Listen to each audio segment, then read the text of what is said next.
Listen, welcome. And we'll begin, I think, in about 5 minutes. We'll kind of give a few folks a chance to get down the stairwell and come on in. We good with the mic? We good, Ray? Well, listen, I want to personally welcome you this evening, and I want to tell you that I appreciate you taking time out of your busy lives to come and talk with us tonight. All of you are here probably for some good reasons, and we have some alternatives to talk about in regard to the future of Mountain Line. I'm Michael Tree. I'm the general manager of Mountain Line, and I have with me this evening here Thomas Whitman from Nelson Nygaard, and he's the he is a guru planner in the nation. He's known as one of the best in the business as far as taking a look at public transportation and routing and maximizing the efficiency of a system. And perhaps that's a good jumping point for me to just back up a few seconds and let you know that every decade or so, transit systems take a good inventory of what they're doing in the community. And that's called a comprehensive operational analysis. This is the year for Mountain Line to take a look and do that. And Mountain Line, if you look back over the last 12 to 24 months, has been performing really well. In fact, 9 out of the last 12 months have been ridership records for the transportation system. And you may ask, well, why are we tinkering with it then if we've got these record riderships going?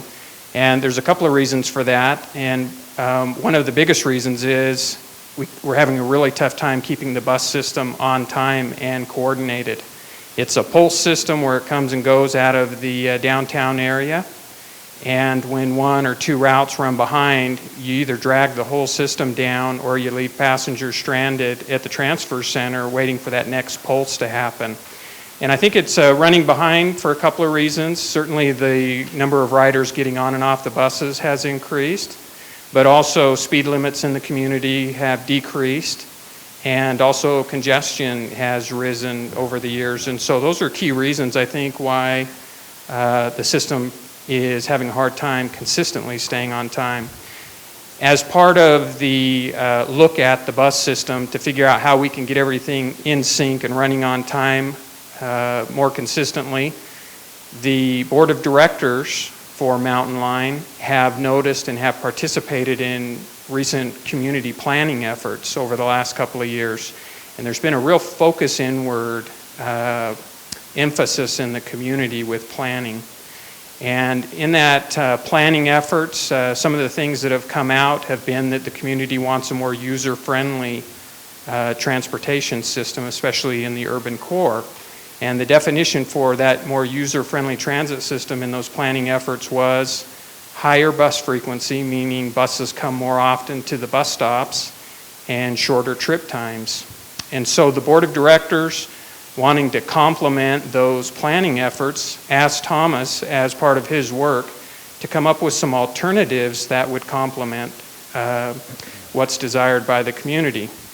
And so in October of 2011, we held a first round of public workshops. We talked about the planning efforts that we'd be embarking upon, and we took comment from the public about what they did and didn't like about Mountain Line and what they wanted to see for its future.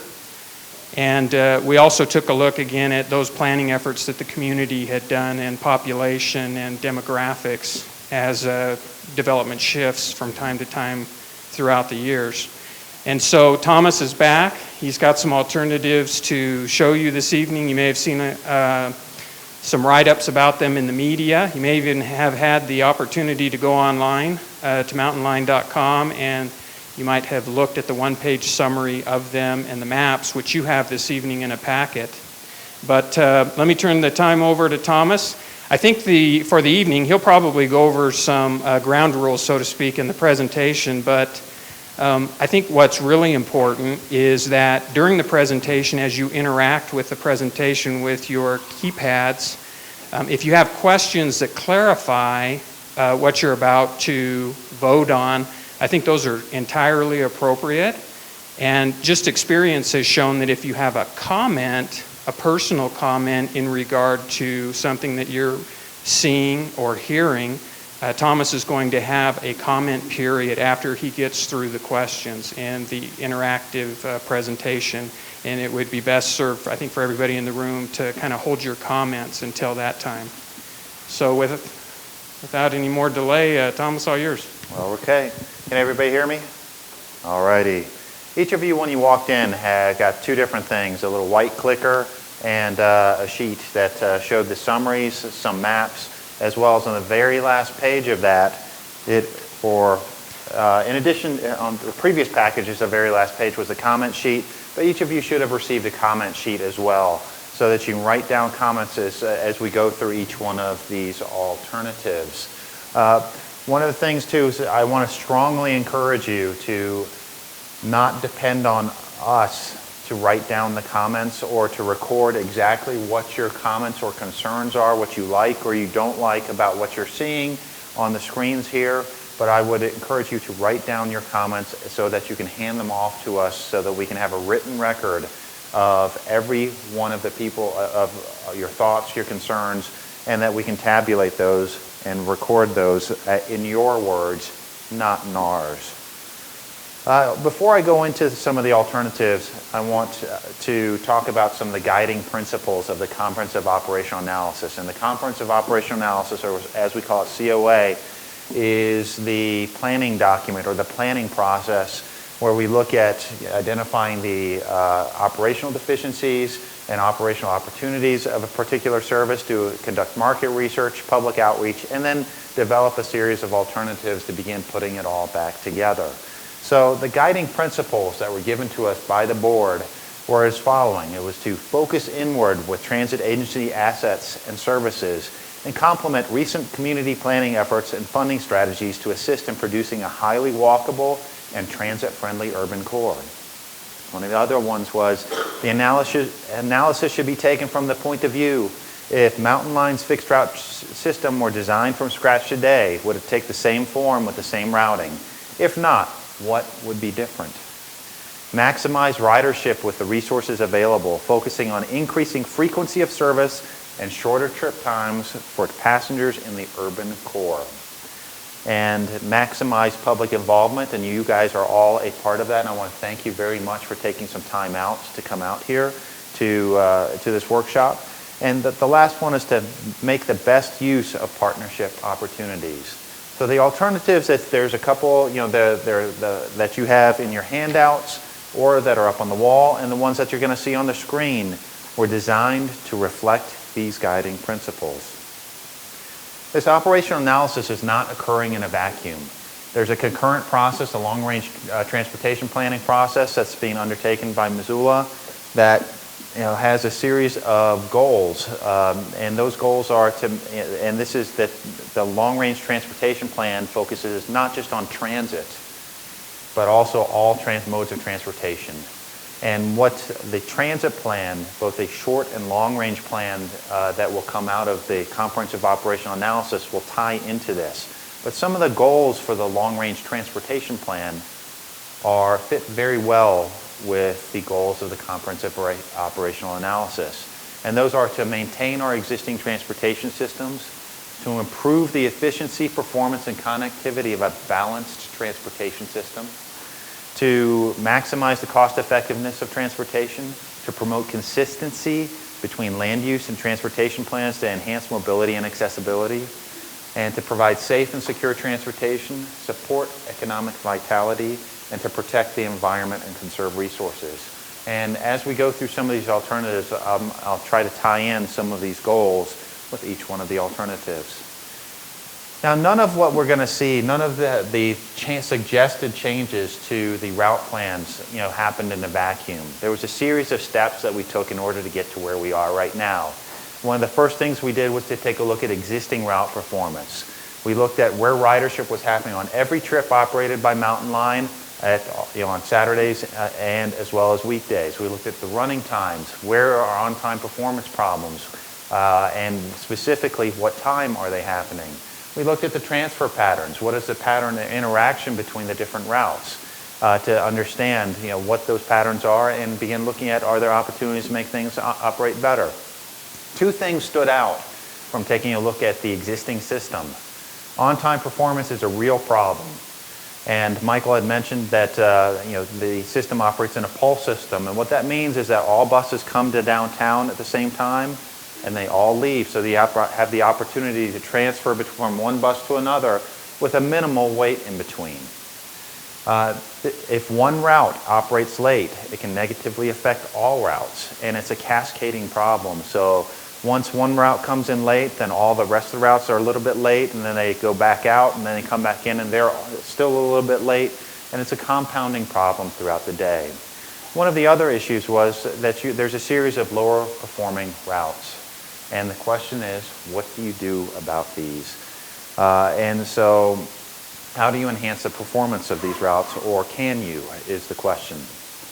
In addition to taking a look at what the routes were doing, we conducted this extensive public outreach.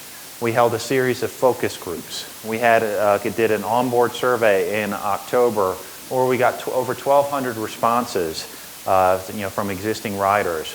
We conducted an online survey where we had almost 350 responses. We conducted intercept surveys where we, in 2 different places in Missoula, we literally walked up to people and asked them a series of questions of how they felt about Mountain Line.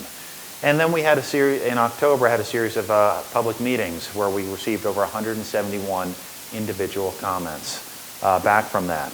And so we could sum up some of the results of what we heard by who's using the system right now and who is not using the system, and what their primary goals, what they wanted to see out of this process. And for users, the things that they wanted to see the most, improvements they wanted to see the most to the system, were frequency of service, later service, and more direct service. And when we asked non-users what would it take for them to begin using the service, some of their top things, their 3 top choices were more direct routes, later evening service, and faster service. So this is one of the things, if we look at, we know how the routes are performing, we know what non-users and users might want when it comes to taking a look at making system improvements. We took what we heard and we looked at developing 3 different alternatives. And all 3 of these alternatives were within an existing funding context. And we're calling those the business as usual alternative, which focuses on major operational issues like fixing on-time performance and improved connectivity between certain routes. We also looked at an efficiency alternative, which increased efficiency under the existing route structure. And lastly, a focus inward alternative. And the focus inward alternative takes the planning process and some of the planning ideas that were developed in the Envision Missoula process. It says that we're going to focus our resources for Mountain Line in a much smaller service area and operate more frequently and get some of the benefits of high frequency transit. And I'll talk about that a little bit more, but high frequency transit is a true game changer in attracting choice riders or people who do not, aren't riding right now. But the focus of the focus inward is to begin looking at focused service in a transit-friendly, walkable core of Missoula. One of the things I can't stress enough, everything you see here is not final. We have 3 different alternatives. I can guarantee you whatever comes out of this planning process is not going to look exactly like one of those 3 alternatives. We're here to listen to what you like about each of these alternatives and also what you don't like about each of these alternatives. And we also are adding a couple of questions as a part of this as, are there some extra items that may cost a little bit more in order to enhance some of the things that you see. So with that, I'm going to talk about each one of these alternatives. I want to go back and say, if you have a question about the alternative, a specific question, a clarification that you don't understand, where a route might go or where a route might change, please raise your hand and we'll try to answer that. But we have a microphone in back too, so that the rest of the audience can hear that, the same clarification question as well. If you have a comment, I would please request that you hold those comments to the very end so that we can introduce each of the alternatives and then have time for comments. So with that, I want to talk about the business as usual alternative. The theme of the business as usual alternative was to maintain the existing route network structure. And its goal was to address existing on-time performance issues as well as overloads, and to improve the reliability of the transfers in downtown Missoula. It does, in order to accomplish this, it does eliminate service in some areas that have low ridership potential. And I'll go into what those are right now. The recommendations and what each one of these alternatives, I'll talk about what the themes are and what a summary of the recommendations are, and then pull up the map and then go through each one of those and where some of these changes might be. And then there's a series of questions that go with that. For the business as usual recommendations, we would be looking at combining routes 1 and 2 at the Southgate Mall. This is called interlining. Currently, Route 1 is connected or interlined with Route 9, and Route 2 is connected with Route 6. And we'd break that pattern up and instead combine routes 1 and 2, which are the highest ridership routes operated by Mountain Line right now, and operate both routes 1 and 2 more frequently than what they're operating right now. We'd also be looking at truncating Route 8 at the University of Montana and not go downtown with Route 8, and instead extend this to Community Medical Center, and which is currently served by Route 1. We'd be looking at adding additional trips to Route 1, 2, and 8 to deal with some of the overload issues on those routes. We'd also be looking at making adjustments to the alignments to enhance speed and reliability for routes 5, 6, 7, 9, 11, and 12. And lastly, we would be looking at deleting Route 10, as it is the lowest ridership route operated by Mountain Line. Overall, if we were to take a look at the elements the improvements that we're recommending in the business as usual alternative, we're projecting ridership would increase by 4% over what you're doing right now. So let me walk through each one of these. Let me make sure I don't blind anybody either. The Route 4, that we were suggesting no change to Route 4. Route 5, the speed and reliability improvement is to remove the Lolo and Duncan dog leg off of Route 5 so that Route 5 can run on time, something that it can't do right now. Route 3, we'll be looking at some frequency changes, but the alignment would not change. Route 12, we'd be looking at removing the Parkview loop, right in this area right here of Route 12 on South Hill, to try to to reduce running time by a couple of minutes so that this route can stay on time. Route 8, you can see it, this is the yellow route. It would end at the University of Montana, go out on its existing alignment to the Southgate Mall, and continuing out to the Community Medical Center. At the Community Medical Center, it would continue as a Route 9 and continuing to downtown Missoula. Route 9 would no longer travel up Russell to Broadway, but instead would continue on 3rd all the way to Orange and then into downtown. This is to avoid the bottleneck and the traffic congestion on Russell and on Broadway. We would be looking at deleting Route 10 in its entirety and making some adjustments to Route 11, but keeping service to the airport and the Smoke Jump Center during peak times. And we would also be looking at adding a new route, Route 14, which would only operate between downtown Missoula and the intersection of Russell and Broadway. So before I move on to the questions, and we'll start making this a little bit more interactive with the clickers, does anybody have any specific questions about this alternative right here?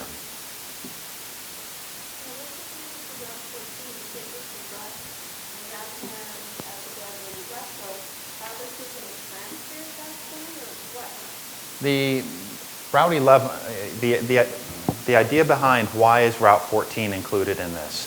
The reason is that if Route 10 goes away, if Route 9 goes away, the segment of Broadway between Russell and downtown would no longer have regular service. Route 11 provides some service on there, but not hourly throughout the day. And so there has to, given the ridership pattern in that area, as well as some of the, one of the highest use disabled housing areas is on there. So we needed to have a regular route that goes by there. The last piece of this is by connecting routes 4, Route 3, and Route 14 together with one vehicle, we were able to get a consistent pattern where the bus does Route 5, then it does Route 3, then it does this new Route 14. And so we can have a consistent pattern throughout the day. Yes, sir. Okay, what happens if Route 10 goes away? What happens to all the people that live out on Long Road? What happens to those Yeah. people? They would have to find a different alternative for their travel needs. Okay, and I know people that live out in East Missoula that work up in the Rattlesnake. What happens if Route 5 is eliminated? How do they get into Missoula to get to the school? And it's the same thing. They would have to find an alternative. And I'm going to ask, the rest of you that if you have a comment, that you please hold that to the end. If you have a specific question about the alternative, I'd be more than happy to answer those. So you're saying like on Route 2 where it's only running once an hour during the mid-afternoon, it'd be every half hour now? Yes. Yes, sir. This does not include any extended time at this point, correct? No, this does not include, blind myself, but yes, no, it does not include any extended times. This alternative does not. There will be one that has it. On the 12 to South Hills, on this one you just explained, Yeah. that just lowers the number of times it goes up there, right? To Parkview, on the Parkview loop? No, on the one up by the school, Chief Carlos School. The other than changing in this area right here off Hyde Park, There's no change on there it. would be no change to Route 12. It would run the same as frequent as it does today. Okay, even Yeah, the schedule would be similar to what it is today. The number of trips would be similar to what it is today. It's simply shortening the route a little bit so that it would stay on time. Can you take your laser pointer and point where Route 10 is now? Route 10 starts in downtown, comes out Broadway. Depending on the time of day, it does a loop that goes all the way out to off the map to the Y, to Smurfett Stone, and then it comes back by Elmar Estates via Mullen Road, and then it goes back downtown. It circles, you could say it makes a big circle around the airport, with the far end being Smurfett Stone. Have they considered reducing Route 10 to just go as far as Elmar Estates and that? That was looked at, yes. Can you kind of clarify the changes to Route 11 at the end there up at the airport? Okay. One of the things with Route 11 one of the highest ridership point on Route 11 is at the intersection of Expressway and North Reserve. And so the idea behind Route 11 was that we have bidirectional service around here. So somebody that gets on or off in this area, which is the highest ridership stop, doesn't have to ride all the way back out to the airport and back. But so that we have a route that comes up North Reserve, goes that Expressway, turns around by Airport Road and Expressway. There's a roundabout right there and comes back the same way. And during peak times when there's that peak commuter trips going to Smoke Jump, we'd be extending the route out to Smoke Jump. But for the most part, right now, the route comes out to Expressway, goes right here, airport, and then uses Broadway to get back. We're trying to put the direction on the Expressway so that folks would not have as long of a out-of-direction trip. Just during peak times. Like 2 or 3 hours in the morning and 2 or 3 hours in the afternoon.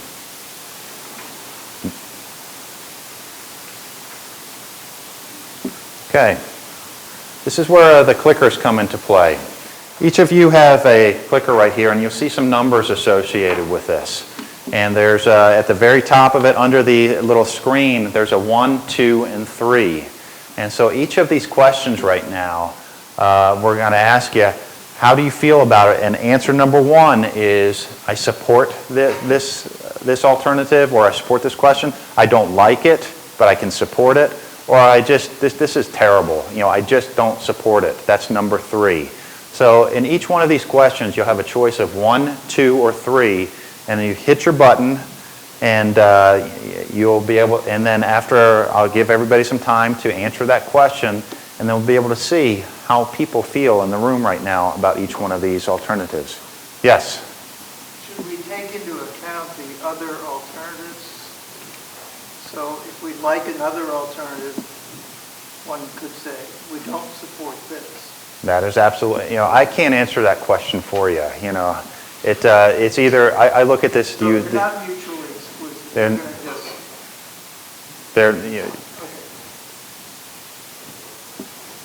So, how do you feel about the proposed alternative 1 changes, or let's call it the business as usual changes to service in Missoula? Do you 1, support it, 2, don't like it, but support it, or 3, I just don't support it? And I'll give everybody a chance to hit 1, 2, or 3 on their clickers.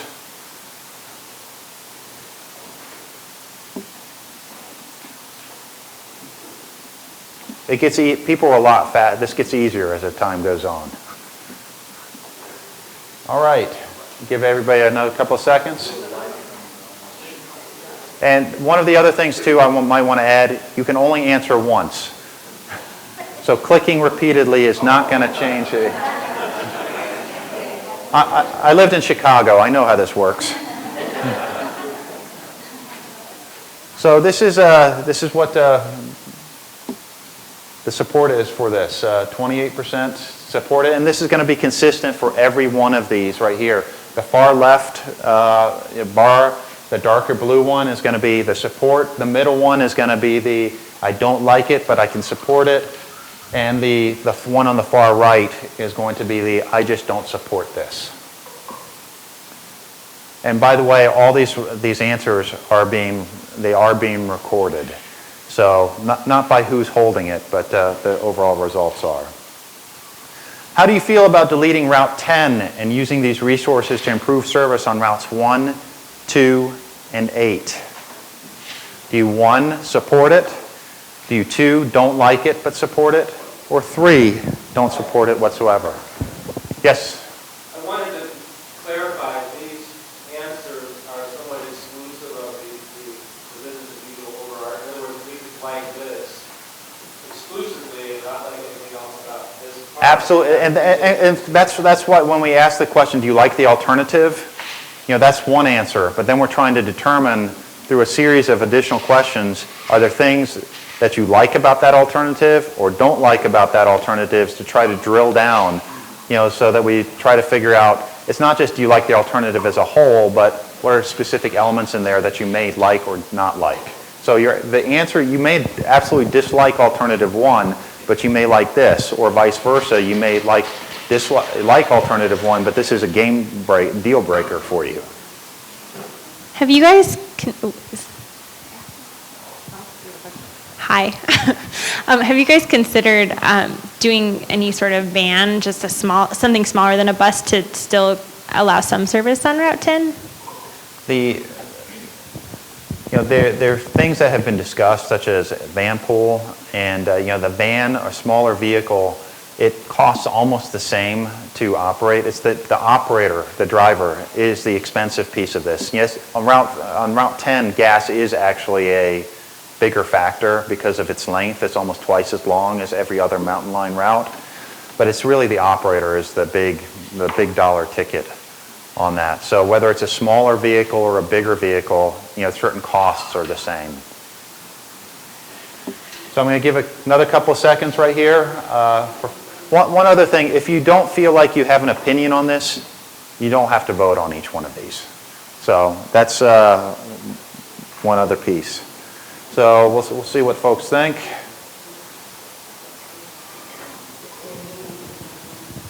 Everybody see that? And Thomas, you've explained that those bars and those percentages are our clickers tonight, right? Those are our clickers tonight. What we're going to do is to add this together with what we've heard the previous 2 meetings. And some of these questions are extraordinarily similar to what you may have seen online as well. so that we're able to do an apples-to-apples comparison between the variety of outreach methods we're asking for input from.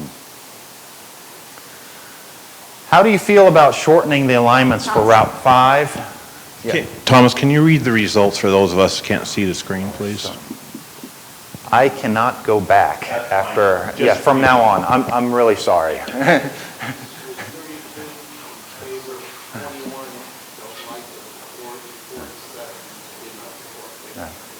would Route 7 be shortened? Would it not go into the mall anymore? No, it would still go into the mall. When I mean shortened, I missed, talking about Route 7 in the alignment. Route 7's alignment would change in this by, starting at Walmart, coming up I believe it's coming up, going down 39th to Paxson, going into the mall, and then from the mall going out to South and via the convoluted alignment, and then going up Stevens past Missoula Manor, and then continuing up Stevens all the way to Orange and into downtown as it does today.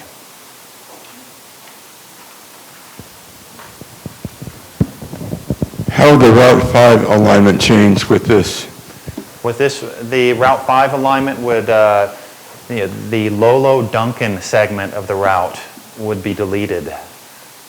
Currently the route goes up the Rattlesnake and then comes back down and does a little jog up, across Lolo, up Duncan, and then returns. One of the reasons this is being suggested is Route 5 is simply too long. You cannot do Route 5 in 30 minutes anymore.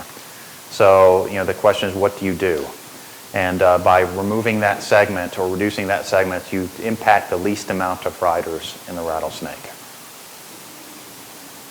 It's not ideal, but to keep the bus on time, that's the best solution. Are we on 4D? You are, pardon me? So let me ask the question, how do you feel about shortening the alignments for Routes 5? It's the Rattlesnake route, Route 6, South Higgins route, Route 7, and Route 12 to help these routes stay consistently on time. And we'll push 4D here? You press 1 to support, 2 to don't like but support, and 3 to this is the worst thing since unsliced bread. Okay, give another second, a couple of seconds. And let's see what the results are. So 56% support this, 25% don't like it but can support it, and 19% don't support this at all. How do you feel about Route 1 connecting with Route 2 at Southgate Mall? 1, support. 2, don't like but support. And 3, don't support. Yes? Could you go over the reason for doing that, what the advantage is? The advantage of this is that Routes 1 and Routes 2 are the highest ridership routes Mountain Line has. And by connecting those two, and they also happen to be the two routes that most transfers happening to and from, and it's one of the highest transfer rates between Routes 1 and 2. So by connecting them, we're removing a transfer, and we are, with a one-seat ride, connecting the 4 highest ridership points in Missoula, which is downtown Missoula, University of Montana, Southgate Mall, and the area around Target in the North Reserve area. In this alternative, during midday, frequency would be increased during certain portions of the day from hourly to every 30 minutes. But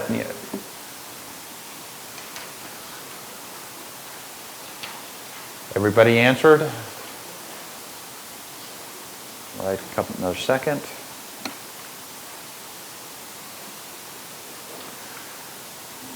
This is the most overwhelming results I've seen in any of these public meetings.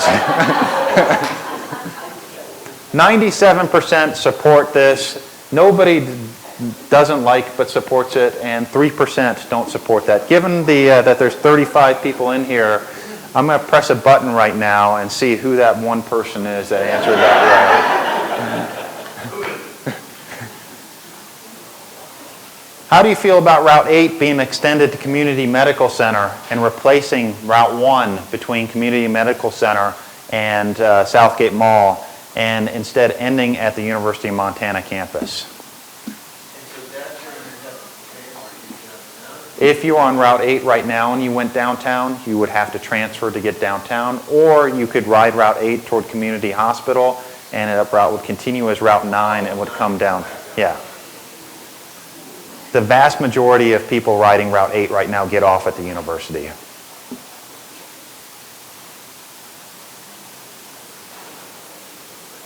So 1, support, 2, don't like but support, and 3, don't support.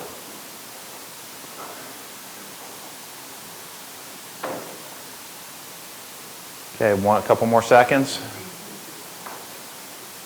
All right, let's take a look. 58% support, 28% don't like it, but they'll support it, and 17% don't support this at all. That concludes the set questions for the business as usual alternative, and the next alternative that we're going to present about and talk about is the efficiency alternative. And the themes of the efficiency alternative is that there's a greater focus on the strongest transit markets in Missoula, and in particular, University of Montana is the strongest transit market in Missoula.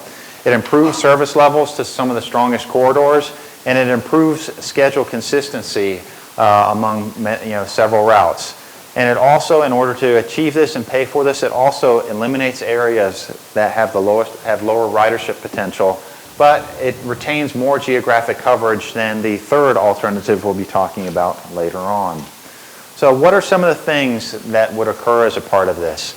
We'd be looking at improving service to major corridors and destinations. In particular, we'd be looking at 30-minute all-day service on weekdays and Saturdays for routes 1 and 2. And much like the previous alternative, we'd be looking at combining routes 1 and 2. I'm glad you guys liked it. We'd be looking at 30-minute all-day weekday service on Route 6 and Route 12. And I will say Route 6 is a modified Route 6, and Route 12 is a modified Route 12 over what you see today. We'd be looking at the same Route 8 alignment as you saw in the previous alternative, but rather than running mostly hourly, this would operate every 30 minutes for 4 hours during the morning peak and 4 hours during the afternoon peak. And like the other alternative, we'd be having a new Route 14 that's on Broadway between Russell and downtown. It would improve schedule consistency. It would be looking at hourly frequencies throughout the day on Saturdays on routes 3, 4, 5, and 14. In some cases, this is an improvement of service, and in some cases, it's a reduction in service depending on the time of day.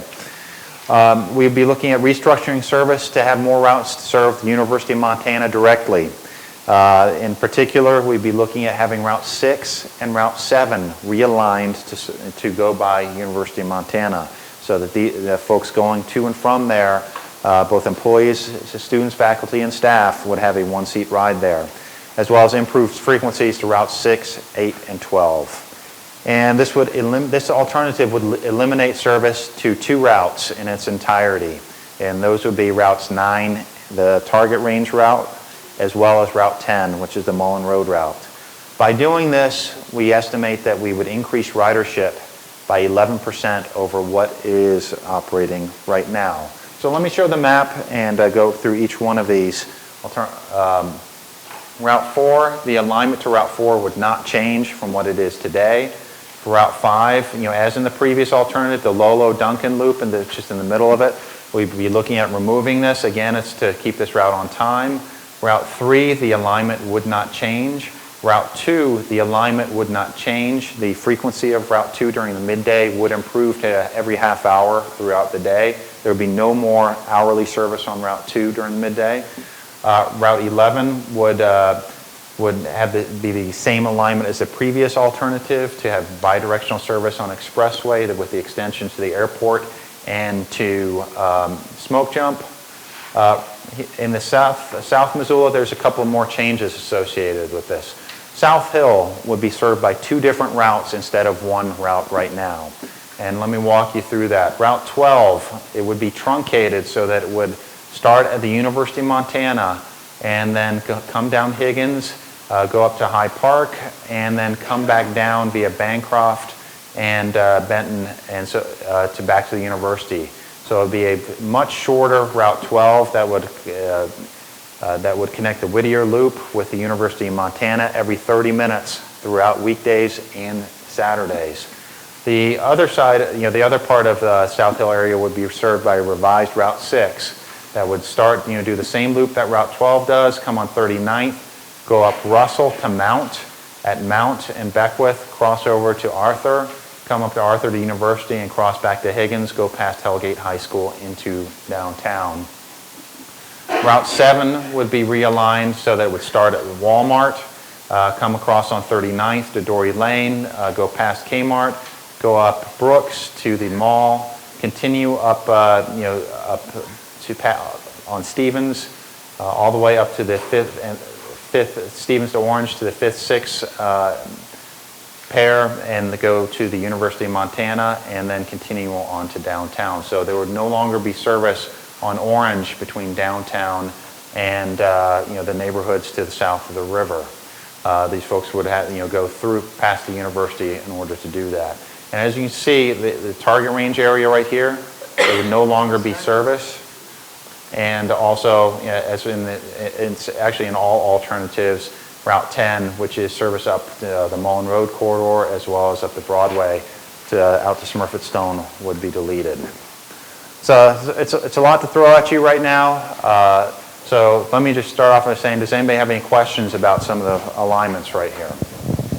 Are there any routes in this alternative versus the first one that get 15-minute service where that wasn't in the first one?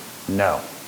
This alternative does not have 15-minute service. You'll see one of the alternatives, or one of the options, I guess you could say, for this alternative is to add 15-minute service, and we have a question for that. Yes, ma'am. I have a question about feasibility of running buses. Is that all lines till 10:30 at night? That is an option for the... Because the stores close at 9, Mm-hmm. so would those buses be running then too? Not the evening service. I use. Why was 10:30 chosen? Is really your question for the end time. And I liken the responses like, if I work at the mall, I get off at 9 o'clock, or let's say 9:15 by the time I close up, or 9:30. I get out, I catch a bus. It's like, if service is still running at 9:30, I still have the ability to come downtown and transfer to another route to where I'm going. And that's why 10:30 was chosen, so that you could get off of work at 9 o'clock or a little after 9 o'clock and still make it home. And this alternative does not have later service associated with that. That is for the third alternative that we'll be talking about. Yes, ma'am.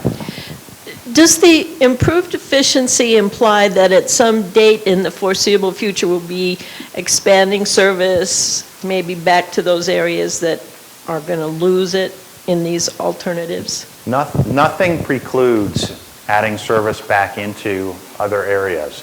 If the population or employment densities, the classic example is, what if Smurfit Stone reopens? Should we put Route 10 back? And the answer is that's certainly something that should be looked at and should not be precluded. You should not be precluded from doing that under any of these alternatives. If the land use, if the number of jobs or the number of people living in any area changes significantly, that would be a warrant to relook at whether or not we should be serving an area or not serving an area. So that improved efficiency doesn't play in that? Help me understand. I guess I'm not understanding your question. 11% improved efficiency with this alternative doesn't play in expanding the services. The improved, where that 11% ridership gain came from was that we took resources from routes that were not operating, where we weren't getting a lot of riders throughout the day on these routes, in the target range area as well as along Mullen Road on Route 10. And we're able to put those vehicles as well as those resources on routes that have higher ridership and increasing the frequency of those routes. By doing that, we're going to get more ridership using those same vehicles and those same buses than we would continuing on the old alignments. And That's where we'd be getting the 11% ridership gain by reallocating those buses to an area where they're going to carry more people. So you're still using the same number of hours, the same number of buses, but you're going to be able to carry more people using those same resources. That's where that 11% came from. I'm trying to understand this a little bit. So I understand what used to be Route 12 that went up to the South Hills is now going to be Route 6 in this alternative with the same shortened version that you had in the previous alternative, where you are only going to 55th, loop around to 55th Street and go down 23rd or vice versa. Is that right? Okay, so Route 6 would do between 39th and Russell, would do the exact same thing that Route 12 would be doing right now. Okay, and the same frequency? The same, actually better frequency. It would operate every 30 minutes all day long. Okay, and then the other question I have is I missed something about Orange Street. Is there something being eliminated? Yes. Where? Between, I'm going to say between 5th and Orange and downtown, currently Route 7 operates on that segment.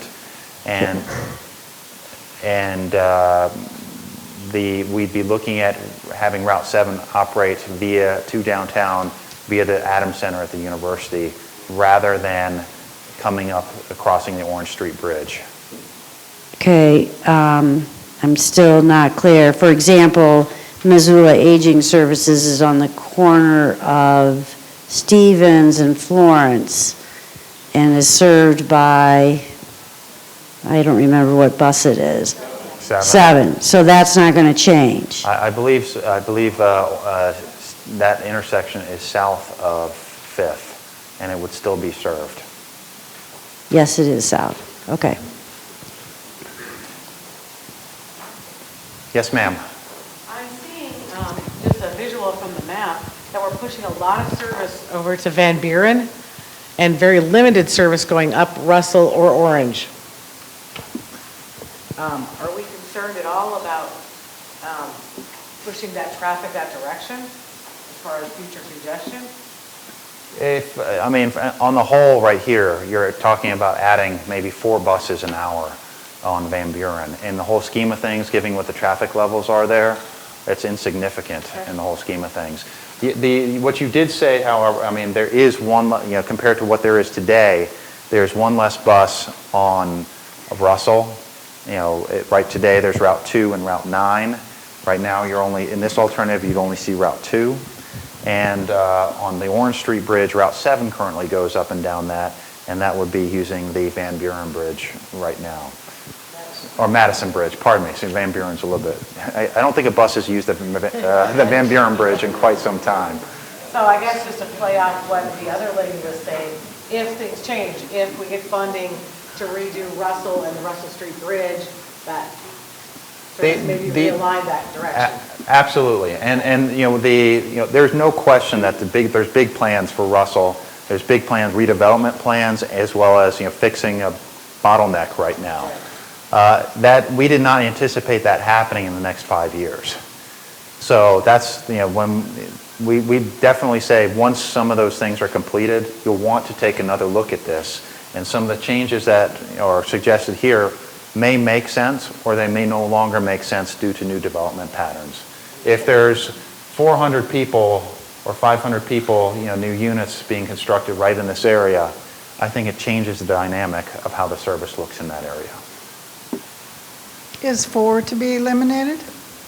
No. No? No, not in this The paper said today. Wait till next alternative.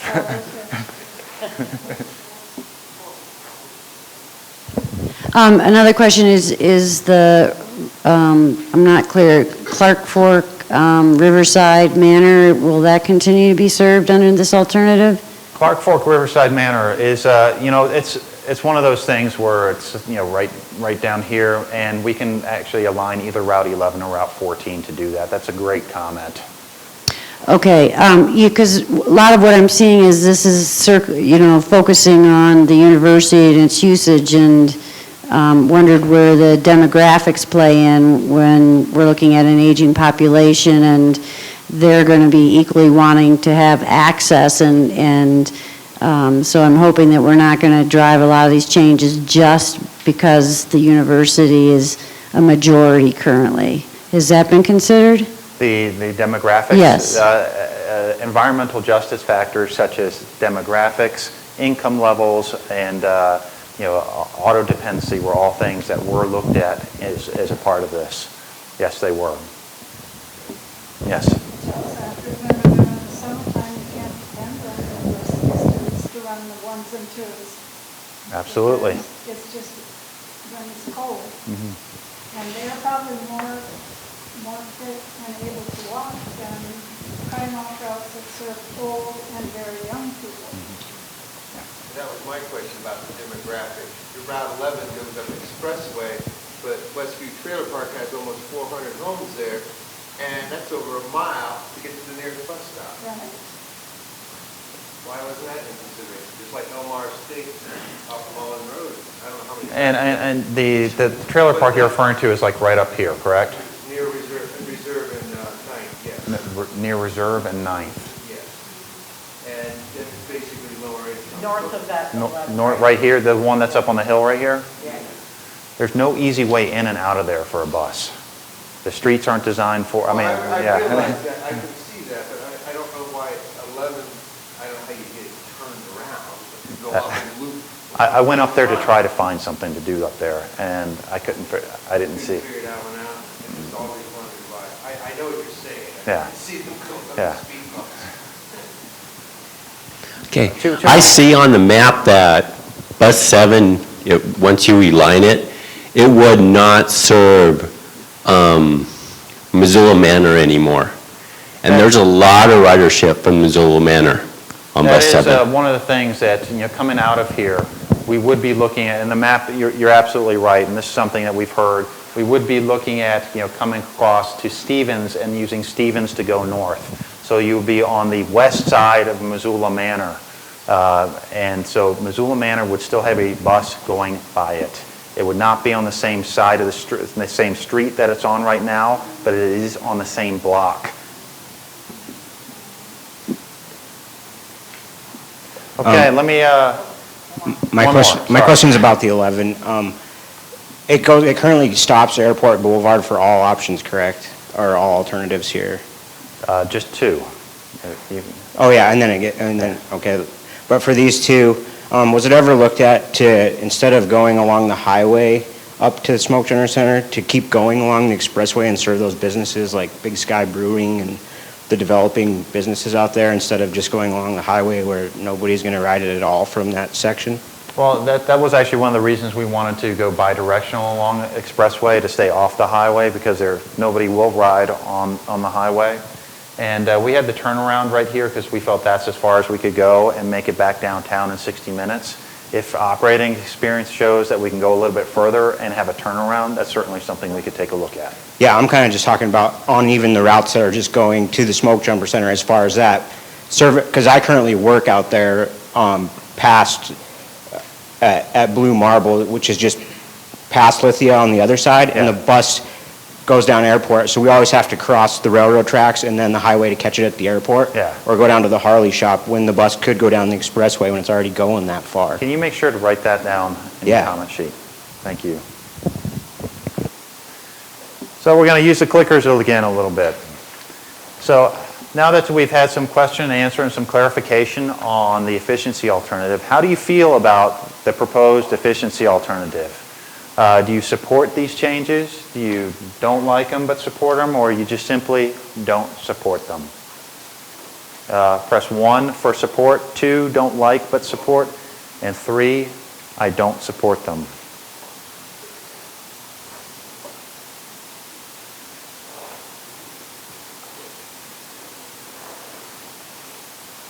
Okay, give another couple of seconds.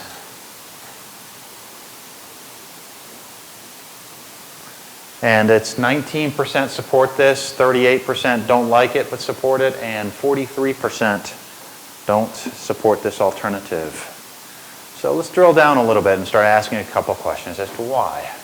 How do you feel about deleting routes 9 and 10 and using those resources to improve service on more productive routes? 1, support. 2, don't like it, but I'll support it. And 3, I just don't support this at all. And routes 9 are the target range, and route 10 is the Mullen Road route.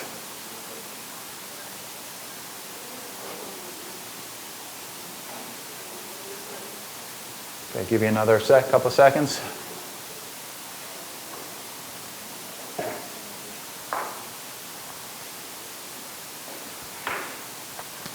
"31% supported this, 25% didn't like it but supported it, and 44% don't support it." How do you feel about Route 1 connecting with Route 2 at Southgate Mall and operating both routes 1 and 2 every 30 minutes on weekdays and every 30 minutes on Saturdays? Do you support this? Do you don't like it but support it? Or you don't support it at all? You guys are getting a lot quicker with the answers here. All right, another couple of seconds. It'll be interesting to see how this changes from the last time we asked this question in a slightly different way. I'm going to find this one person.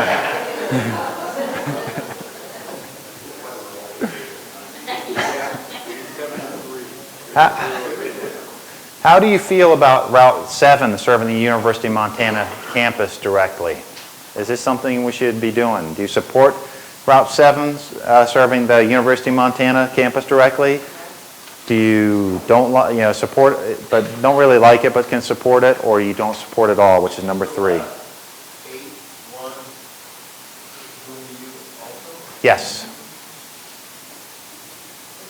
Is Route 7 the one that would no longer go up Orange Street? That is correct.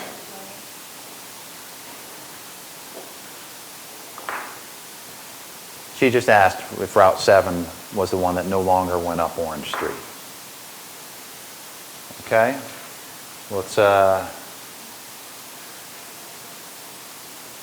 28% support, 25% don't like it but support it, and 47% don't support this option.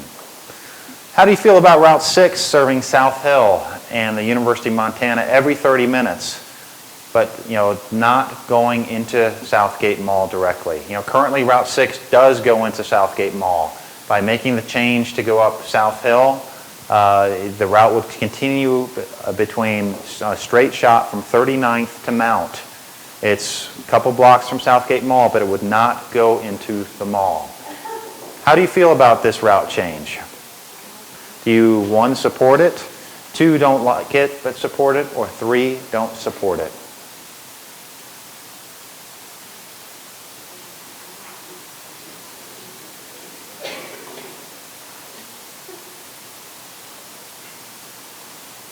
Okay, give you another couple of seconds.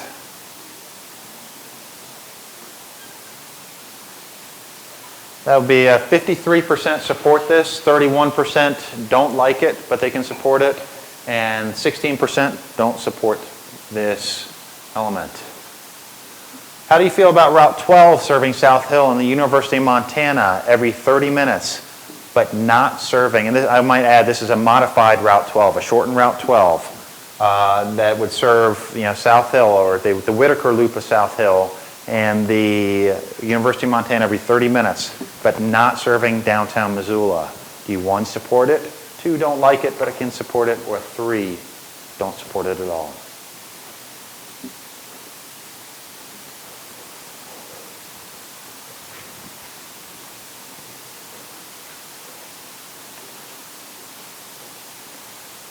Okay, one more second or two.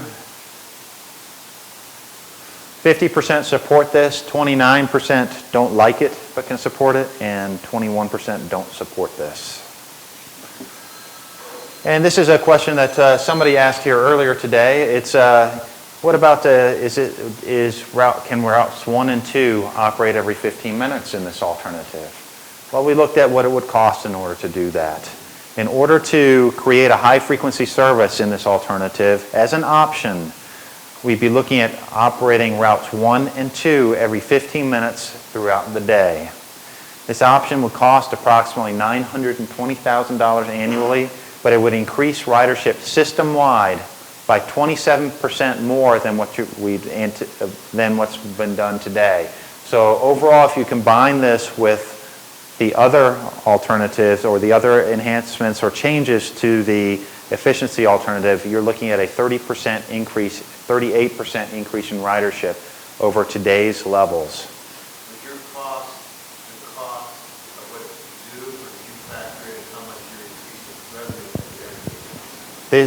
revenue? This alternative does not factor in increased revenue based on ridership. It is a pure operating cost.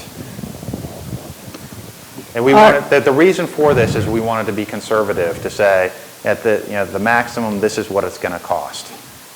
We would anticipate this going down by, this cost to go down by a percentage, but I'm not going to try to predict what that percentage is until we finalize what this alternative is.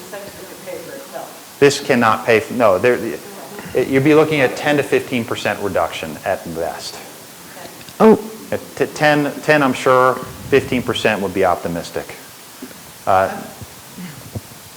Yeah, I'm not sure how Mountain Line is funded, but I understand that there's some money that comes from the feds, and there's some money that comes from the city, and there's some money that comes from the ridership, and the money that comes in from the feds, does that have anything to do with how many people are on the buses? Is there a potential for getting further funding to support this? I mean, I'm not asking you for numbers, but is there any kind of a potential for getting more funding if you get that kind of a ridership increase? Yes, there is, and that's one of the primary goals that we'll be looking at doing this. There's there's a performance measure or performance targets that if you hit, you have the opportunity to attract additional federal dollars. There's grants associated with that. Yeah, and actually Mountain Line does get some of those grants today. And there's, I believe, 7 different categories for this. It gets it in one category, and we'd be looking to try to get 2 more, 1 or 2 more to get additional federal dollars. Yes? Does this take into account any fare increases? No, the fares are held constant in any ridership estimates and any of the revenue estimates. So if we can assume that in the immediate future, to support this would mean we would support a mill increase. Mill increase, we would have to find the revenue from someplace, whether it's a mill increase, gas tax. I have no idea. It's somewhere along the line. You're going to be looking at, where do I find this? I'm just a bus planner. Thomas, just some information that might be helpful is that, we asked the state of Montana if you needed to raise $1 million within the current transit district. On average, what does that equate to? And so their response back on their initial analysis was if you have a home that has a value of $200,000, the cost, the additional cost would be about $1.75 a month to raise that amount. And so, just to kind of reiterate what Thomas has said, there are some performance measures that Mountain Line would more than likely reach with the 27% ridership increase. So some of that would be offset by FTA money or federal money, and then that $1.75 kind of gives you a ballpark of what a homeowner with a $200,000 home would pay per month. And there's one other piece before, and this is the same thing in the next alternative. Why would we be looking? What's the importance of having a bus route run every 15 minutes? It's a game changer in terms of attracting new ridership. And here's the reasons why. People who will not ride a bus because they need to look at a schedule will ride service if it comes frequently enough. Market research throughout the country in communities this size has shown that people will use service that would have never considered to use it beforehand if they can walk out to a street corner and know that in the next 15 minutes a bus is coming. This has happened in communities that I've worked in Logan, Utah, and Flagstaff, Arizona, where the ridership increases have been absolutely dramatic as a result of putting in high-frequency service. The free high-frequency service that you see here is also in an area where there's the population and employment densities, the jobs and the people living close to it, so that you do have that base where people can walk to and from those areas and use this as their single most alternative, not necessarily an alternative to the vehicle, but live a car-free lifestyle, or instead of having 2 cars, only need 1. So that's why 15-minute service in the core area is a game changer. It will change how people view transit in Missoula. Yes? Just another question about the 920,000. Does that factor in, I don't know what you use for that, like the probable of increased cost in operations, fuel? That's included. The operations and fuel is included in this number right here. And it's projected out, how far do you project out? This is annually, and it's using today's dollars. So it is using today's dollars, but it's not looking at 5 years from now? No, this is a $920,000 annually. Just at this point in time with the cost at this point in time. So likely that dollar amount will go up. Yes. Thank you. Okay, so we've had a couple of questions about this. Is putting 15-minute service on routes 1 and 2 and investing $920,000 annually, is that something that you would support? And press 1 if you would support that, or 2 if you don't support this.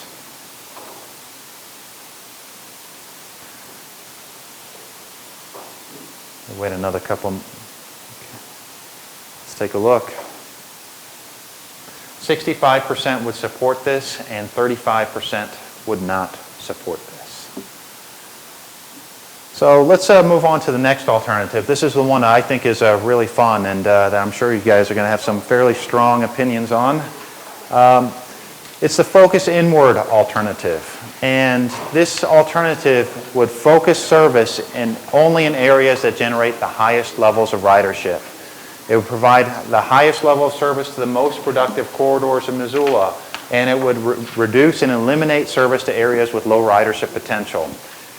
This encourages and supports the community land use and mobility goals. And what does this mean? Envision Missoula said we're going to focus our resources and focus our development, our new development, in a core area of Missoula. This alternative would support that goal by putting the highest frequency service in those areas, in the core areas of Missoula. By doing this using existing funding levels, you would also negatively impact a significant number of existing riders. So let me talk about what the specifics are of this. It would greatly improve service to major corridors and destinations. This would include that same 15-minute service all day on routes 1 and 2 that you had in the previous alternative as an option, but in this case it is not an option. This is using existing funding, we can do 15-minute service along routes 1 and 2 throughout on weekdays. It would also include 30-minute service weekday on a revised Route 6, would include 30-minute peak service on Route 8, on the modified Route 8, and also include Route 14, that short route between Broadway and Russell and the downtown. It would realign, Route 6 would be modified to serve the University of Montana, and this alternative would also reduce service in many areas, and it would delete the following routes: Route 5, Rattlesnake, Route 9, Target Range, Route 10, Mullen Road, Route 11, Expressway, and Route 12, South Hill. Service from East Missoula to Bonner, which is on Route 4 right now, and that was a question from somebody over here. Okay. Would be reduced, or would, so the Route 4 would only go out to East Missoula and would not continue out to Bonner. And the resources from these routes that have been eliminated Equal, are the resources that are then used to improve the service on routes 1 and 2. This alternative would have the highest, despite the ridership loss from deleting 5 different routes, the overall increase in ridership as a result of this alternative using the same resources you're using right now is projected to be a 14% ridership increase over what you're doing today. So let me go to the map real quick and go over what this would be. Route 4 coming out of downtown would only go to East Missoula and would not serve Bonner. The Rattlesnake route, Rattlesnake would no longer be served. Expressway would no longer be served. Broadway, the airport, and Mullen Road would no longer be served. The Target Range would no longer be served, and South Hill would no longer be served. You would have a high-frequency route, Route 2, every 15 minutes from downtown out to Target, down to Southgate Mall, to past the university back to downtown. Route 7 would operate every 30 minutes during the peaks, and Route 6 would operate pretty much along its existing alignment, except for a change to go past the university, a little deviation, would operate every 30 minutes throughout the day. Are there any questions about this alternative? Is this the one that extends the hours? As an option, yes. Well, does it or does it not? As an optional, it does extend the hours, and there's a cost associated with that. What you see right here with the existing span of service can be done with existing resources. But in the current Within the current hours. And there's much like the previous alternative had, for an extra dollar amount, we can look at adding in evening service. So I have a question. What analysis was conducted on, I call them feeder buses, that brought folks from the outside into the inside community for transferring? We know what the transfer rate was, between each one of the routes, and what the percentages of passengers were that transferred from one route to the other. And when we looked at the ridership estimating, we took that into account, that you would no longer have, specifically, your ridership numbers at the transit center would no longer be the number of boardings on each one of the routes. The baseline, because you'd be deleting the feeder routes, would not be as high as they are right now.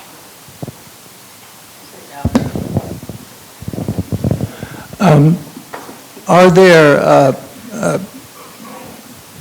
park and rides at the ends of the line so that people who were taking those routes that were eliminated could bike or walk if they had the ability to do that, or carpool, or singly drive their car to a park and ride and then catch one of these existing routes to their destination? Free. That's an important consideration, the free part. But the answer is, as a designated, have we gotten that far to say here's where those park and rides are, or would be? The answer is no. I'll be honest with you, I fully anticipate, and I suspect it's happening right now at the Walmart, that a hide and ride, which is what I like to call it, is happening right now where people park and they get on the bus. I strongly suspect it's also probably happening around Target right now as well. But these are not official park and rides. And once the capital enhancements such as parking rides, looking at a new transit center, are things that are going to be looked at not only as part of the short-range process, depending on what alternative moves forward, but certainly be looked at it with the long-range planning process, long-range transit planning process that is happening concurrently right now. On Route 5, could people use the East Missoula University parking lot? Absolutely. I have a question and then a comment, which is in pulling this together, all the alternatives, and especially focusing on the university, where do the resources and the current transportation that university provides now, was that considered in any of these alternatives? And my second point was a comment, which is instead of calling this a focus inward, I think you ought to just call it the university proposed map. There's less than half the routes go to the university on this one. The previous one, you could say that much more legitimately. But I understand what you're saying. I don't want to be flippant with that. What percentage do you fund I believe, what, it's 145,000? 155. And how much did they put into their own? They have their own, I didn't answer your question about the own system. So, this right here, and in fact, all the alternatives were developed assuming no changes to the University of Montana system. Certainly, if high-frequency bus service goes in along Arthur and South, it does give the university an opportunity to either not run that service and have Mountain Line take that over, or to do something else with that, with those buses. That is certainly another opportunity associated with that. Yes. Okay, did you consider what might happen to people who would depend on the deleted routes, like the Route 5? On each one of these, we took a look at how many people would be negatively affected by this. I would be very negatively affected by this. I'm a longtime rider on Route 5. I work at Rattlesnake School, and I need the bus every day. I strongly encourage you to put that on the comment form. Thank you.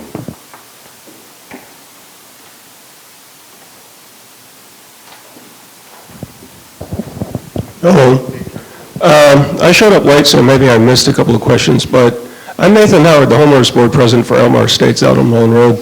So the one question that I saw about Route 10, it said, do you mind if Route 10 is deleted? That kind of biases the question. Could you have perhaps had a question that said, do you mind if Route 10 is shortened or parts of it added to other routes? We actually looked at shortening Route 10. Okay.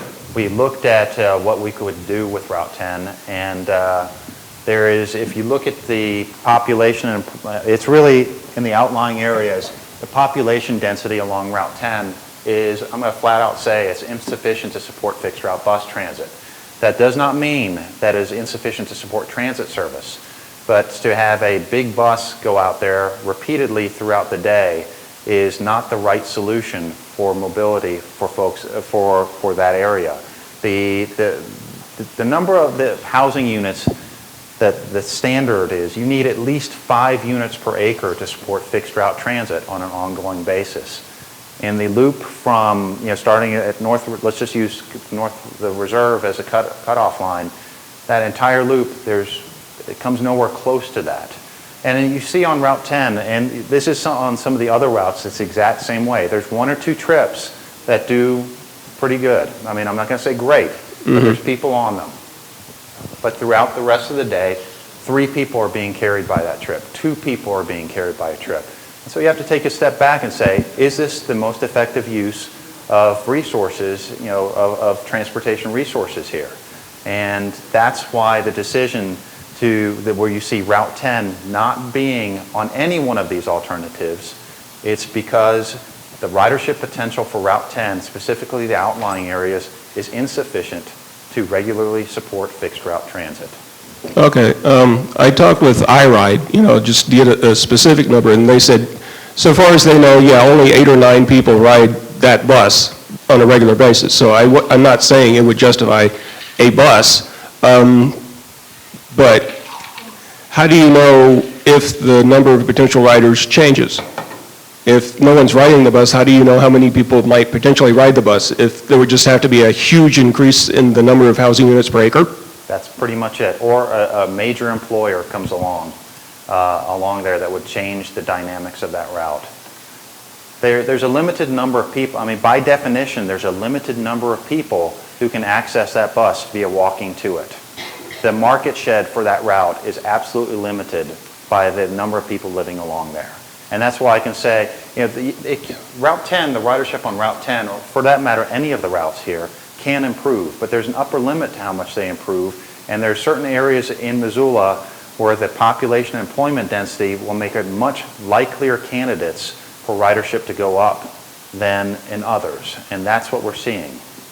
Okay, just one more trivial question. How many seats on a bus? It depends on what the size of the bus is. Or the old ones or the new ones, which are there? There's 2 different ones.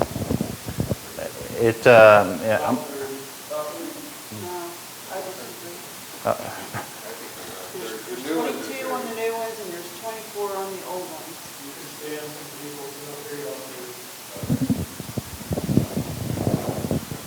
Yes. All right, I have another comment on deleting Route 5. If that were to happen, I would have two alternatives: taking a cab up to the Rattlesnake and back every day, 3 or 4 times a day, or riding my bike.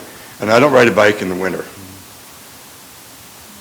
And as I mentioned, please put that on your comment sheet. And I'd like to get through some of the questions right here on this. So let's hold your, if you have any specific questions about the alternative, to clarify what you're seeing here, I'd be more than happy to answer those. And then we want to ask some questions and have open comment period.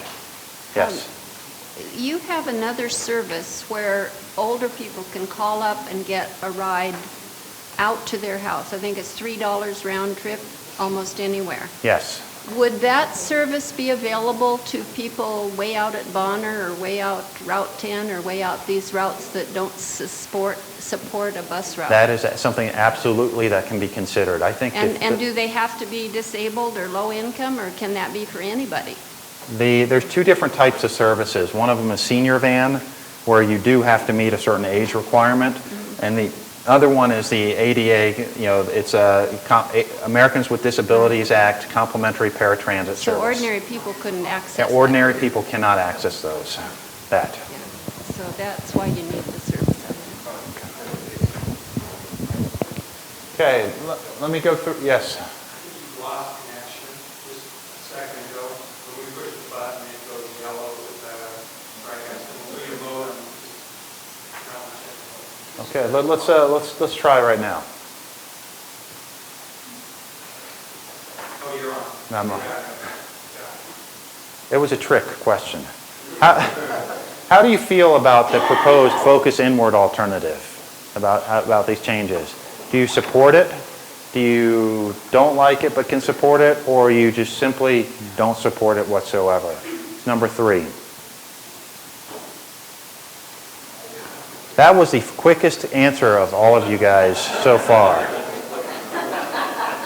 Let's take a look and see what the results are.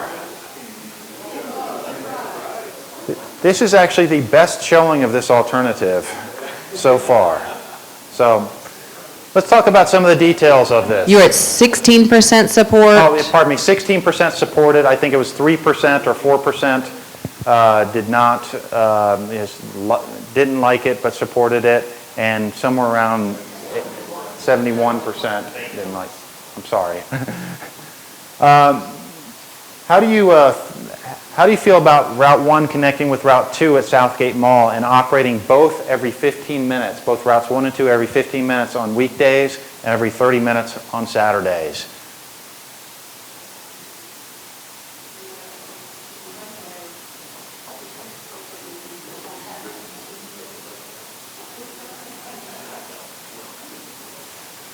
Okay, give you guys another couple of seconds.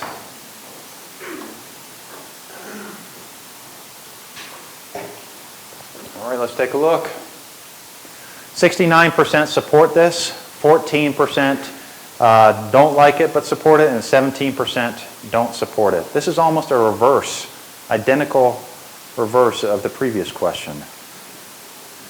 How do you feel about deleting service on Route 5 and using those resources to improve service on more productive routes?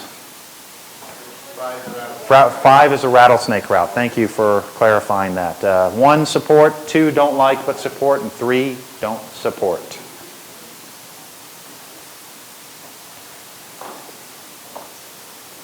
Okay, give another second. Let's take a look.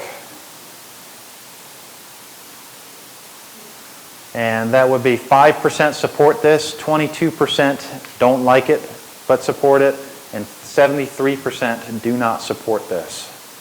I'm going to throw you a curveball on this question right here. Same question. How do you feel about deleting service on Route 9, which is the target range route, and using these resources to improve service on more productive routes? More productive routes are 1, 2, 6, and 7.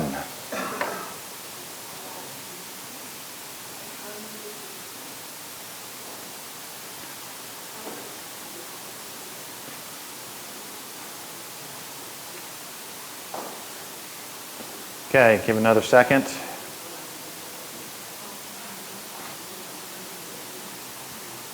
22% support this, 31% don't like it but support it, and 47% don't support this action. How do you feel about deleting service on Route 10, which is the Mullen Road and out past the airport to Smurfett Stone, and using those resources to improve service on more productive routes?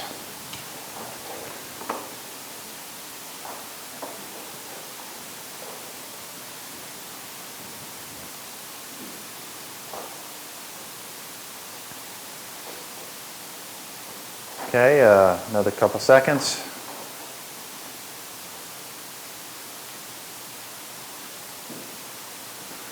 "32% support this, 21% don't like it but support it, and 47% do not support this change." How do you feel about deleting service on Route 11, which is the expressway route, and using those resources to improve service on more productive routes? Totally eliminate 11. In all of these, it's completely eliminate 11. Do you support it? 1, don't like but support it. 2, 3, don't support.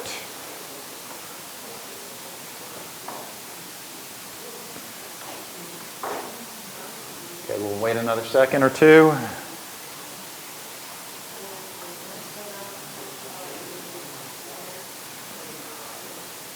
And this is 11% support, 33% don't like but support, and 56% don't support this at all.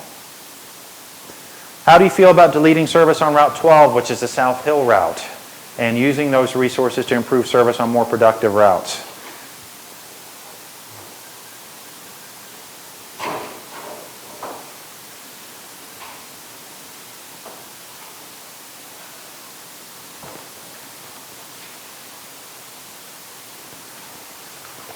Okay, well, 23% support, 26% don't like but support, and 51% don't support this at all.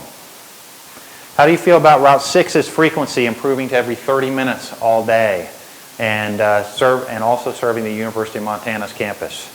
Do you support this? Do you don't like it but support, or do you not support this whatsoever? Where does 6 come from? 6 starts at Southgate Mall, goes down Russell, down to 39th, and then crosses across, jogs up to 34th, and goes up Higgins. And we would make an adjustment to go past the university from Higgins and head into downtown. All right, one other second. 44% support this, 32% don't like it but support it, and 24% don't support this at all. How do you feel about Route 7 serving Brooks, to travel between Southgate Mall and downtown Missoula? Currently, Route 7 uses Stevens and Orange, and in this case, it would be the fastest way between Southgate Mall and downtown Missoula. Instead of serving Stevens and Orange. So you Completely eliminate Stevens and Orange under this. There would not be anything running up Stevens and Orange as a part of this. So do you support this? Do you don't like it but support it, or you just simply don't support this?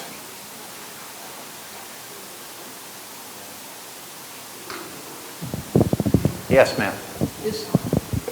Is there a significant efficiency loss if it kicked over to Stevens at some point in the northern part of Brooks and then came up Stevens and Orange? Since you already have a route that's coming up Higgins? The reason we are looking at this is that each one of the alternatives has a different Route 7 alignment. And we're looking to try to see what the difference would be, and when we look at identifying a transit priority corridor to help us understand, should Brooks be considered as one of those priority corridors, or should it be Stevens and Orange?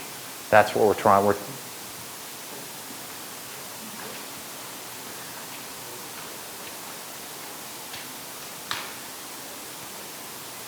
take a look at this. 15% support, 26% don't like it but support, and 59% don't support it. One of the things that Or is, we don't want buses on Brooks, or we don't want to give up Stevens and Orange. we don't. If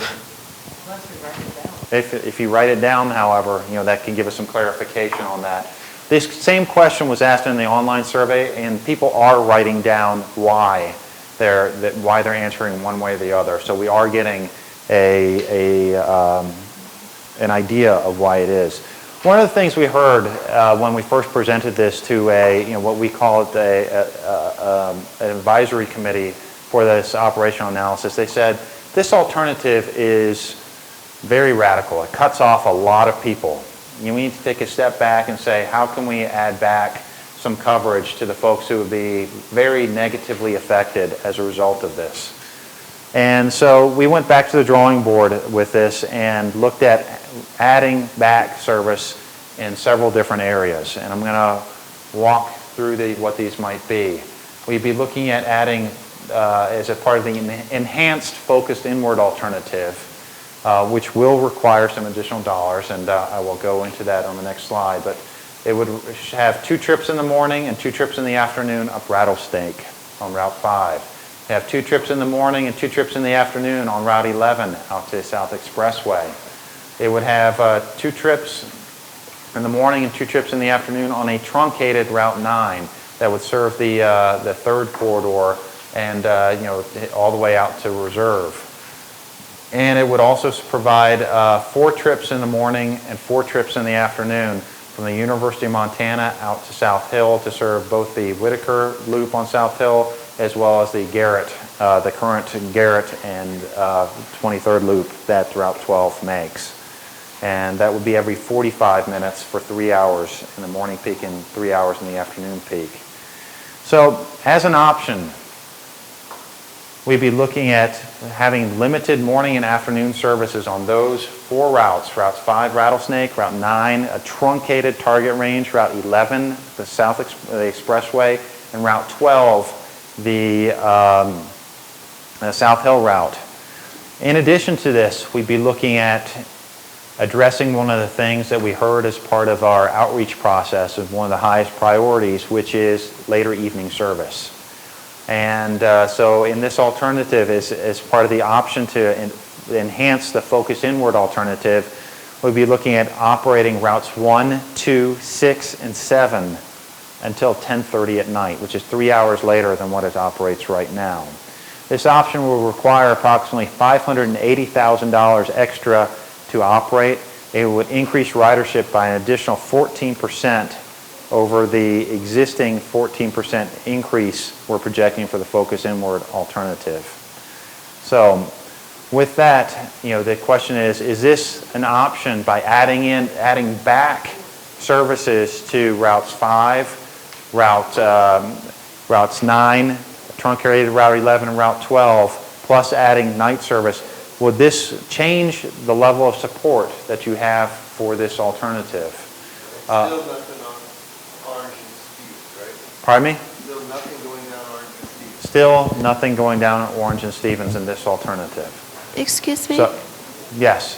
Why are those combined? If you're asking all these questions, why aren't they separate? Because my feeling about the limited morning service is different than my feelings about the evening service. So when you designed these questions, why weren't those separated? Because the next question on this is to ask which one of these, the later evening service versus the, adding back the service on routes 5, 9, and that, which one do you support more? That's the next question. Okay, how can you operate service if you don't collect fares? That's that is that's the last piece of this discussion is about fare free. This is regardless of what the fare is. These questions do not relate to the fare. There will be some questions in a couple minutes regarding the fare. So a couple of you have not answered this. Should I wait a little bit longer? Do you support adding back service on these routes, routes 5, 9, 11, and 12, and operating, routes 1, 2, 6, and 7 until 10:30 at night. Okay, give another second.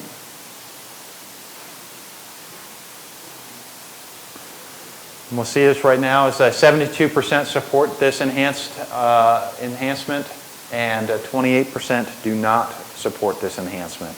So as promised, the option had restored service, limited morning and afternoon service on routes 5, 9, 11, and 12, and it also had routes 1, 2, and 6 operating until 10:30 at night. If you support, which one of those two elements do you support the most? If it was, the adding service back on for routes 5, 9, 11, and 12, press 1.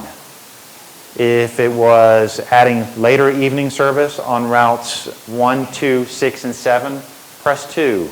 If you support both equally, press 3.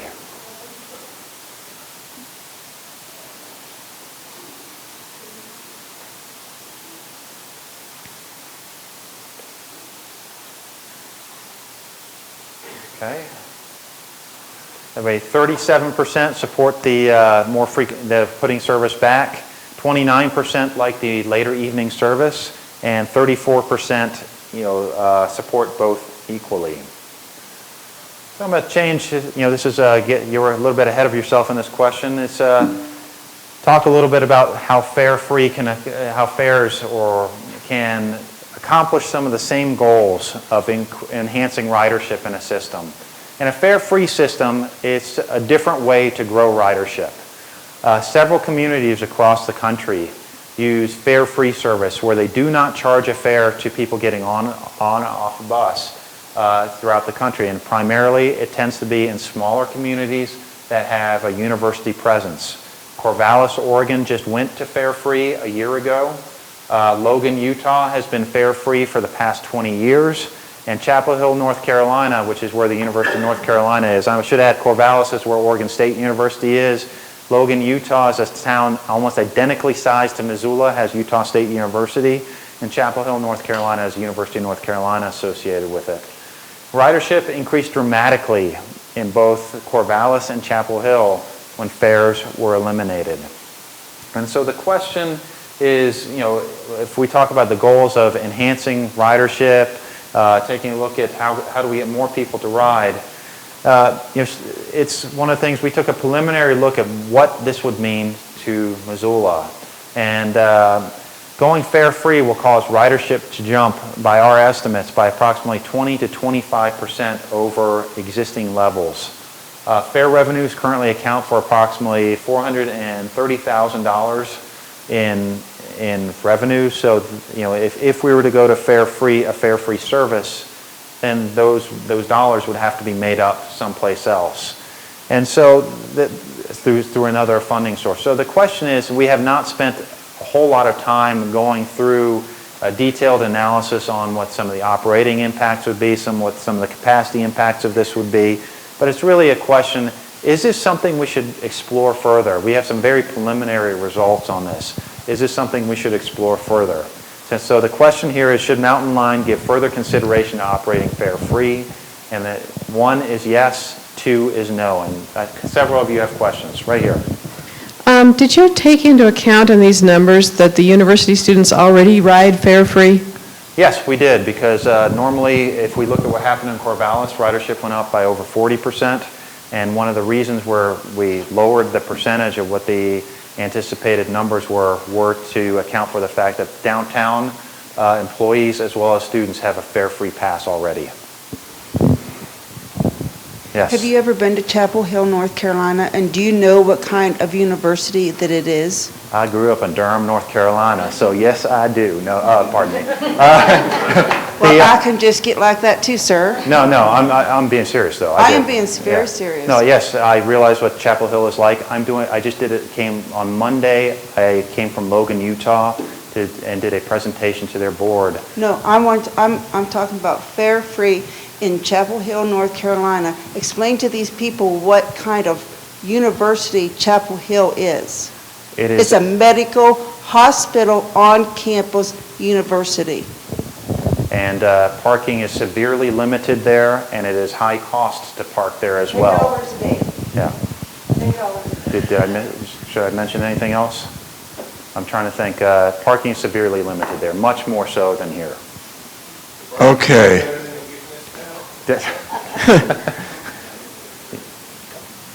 Okay, how would you make up the revenue that you would lose if you stopped collecting fares? That is, that would have to come through, much like some of the other alternatives where there's options to increase to increase revenues. We'd be looking at either property tax millage or something along those lines. Pardon? Logan, Utah is primarily funded through a property tax. The university does not contribute a dime to Logan, Utah's transit system. In Chapel Hill, it is the university is the primary contributor to the local share for that. The city of Chapel Hill contributes significantly to that as well. In Corvallis, it's also a combination of university and local funding that is the primary drivers behind that to make up the fare revenue. I'm sorry, I missed how long the Logan, Utah, 20 years. and any idea why there isn't a significant ridership, or that was the one that did not? Logan, Utah is the same size from a community perspective as Missoula. The university is approximately the same size, and they carry twice as many people on their bus system as Missoula does. Okay, maybe I misheard. I thought you said that the other two saw significant ridership increases on implementation. Logan has been, the ridership on Logan has also been growing, but their biggest issue right now is capacity. I'm doing the exact same thing I'm doing in Missoula and Logan right now, so. So do the ridership numbers and the cost impacts affect all three alternatives the same, or is this applied to any one of them? This cost right here is associated within the ridership increase, as well as the cost estimate of what it would take is based on the existing system. It is not applied to any of the three alternatives, yes. So the 430,000 is a cost, basically. Let's say if you had the focus inward with the option attached to it, would make it like $1 million if you did free fare and the focus inward thing. And also, the 430,000 includes the 150,000 that's received from the university as revenue right now, or is this strictly single fare revenue? I believe, Michael, I'm going to have to punt on this. I believe that $430,000 is strictly fare revenue, but It's not the university 150,000. It's not included in there. Perhaps we could get a better idea of what this dollar amount means in percentage of budget. What is the annual budget of Mountain Line? $4 million. Okay. And do you take in consideration household income? And I know Chapel Hill and Logan make better money than we do in this town. You're absolutely right about Chapel Hill. I'm not convinced that Logan is that same way. 48th in the nation for income. Okay, of the annual revenue you said is about 1 million. What percentage of that comes from property taxes right now, roughly? It's, the operating budget's a little over $4 million, and 2.2 more or less is your local property tax. Okay. Is there like a Mountain Line property tax district? I'm sorry, not sure how it's all set up, or is it county-wide property tax? So there is a transit district within like Missoula city limits basically, or roughly? Yeah, and it encompasses some of the counties here. What parts of the county does it encompass? What's your best guess, Thomas? On these maps over here, there's a district boundary. And you can Does it see- go south? It's once it goes past south of Walmart, it turns into a hodgepodge. There's no continuous It's line. roughly where the bus goes. Okay. Yeah. So your target range out in that area and so on are When you go fare-free in a town, is there a significant difference in the timeliness of the buses because of the loading issues, paying fares? There is a difference. And going fare-free, you will have higher ridership, but your boarding times will be less because you no longer have to deal with the fare box. You can literally, just as fast as you can walk on, people can board. The industry standard for that is that you can board a bus without using fare-free. It takes 2.5 seconds per person to board a bus. And I'm just saying industry standard. It depends on who you are. That's going to be up or down. If you pay a fare, it's going to be around 4 seconds per person. So there is a difference of this. I have on my computer actually a video of Logan versus a fare-paying area to show what the dwell time, which is how much time it takes for people to board, are on there. Overall, you will spend less time stopped fare-free than you will having a fare. So there are operational benefits to that in addition to ridership benefits. When you were talking about increased ridership if it's fare-free, is that increased ridership only for university, or would it increase ridership on the outlying areas as well? The estimate for this is based on, the ridership numbers are based, can be based on any one of the alternatives. And from university riders already have a pass that allows them to use the system as much as they want. The vast majority of this 20 to 25% increase comes from people who are not university students. These are people who currently have to pay a fare in order to use the service. Right. And a follow-up to that is you wouldn't, if we went fare-free in Missoula, that doesn't mean you'd eliminate routes, right? It seems like you should increase routes for the tax to include all the taxpayers. The going fare-free is, so I guess you could say independent of any of the 3 alternatives that you've seen previously. It can be in conjunction with it, or it can be, you can do it on the existing system. It's a different way to achieve significant ridership increases. Does this extend, is this strictly for fixed route, or would that be fare-free for paratransit also? By law, it would have to be free for paratransit. And what about since senior van is not under ADA? Senior van, you could still charge a fare for it. The question is from a policy perspective, would you? And that's not something that I know the answer to. Okay, so I guess we're circling back around again. So if it's free, how do you decide where to run the buses, assuming, would more people ride a bus in any given place than any other place if it's free? The places where you're going to get the most ridership increase are those areas where you have the employment and population densities the number of people working or living around there that will cause more people to use the service more often. It's the relationship, whether you have a fare or not have a fare, the relationship is the same. That certain people are going to create, certain areas will create or attract more riders than others based on employment and population density. Any other questions on this before I ask the final 24 of you already responded? Is this something that Mountain Line should consider?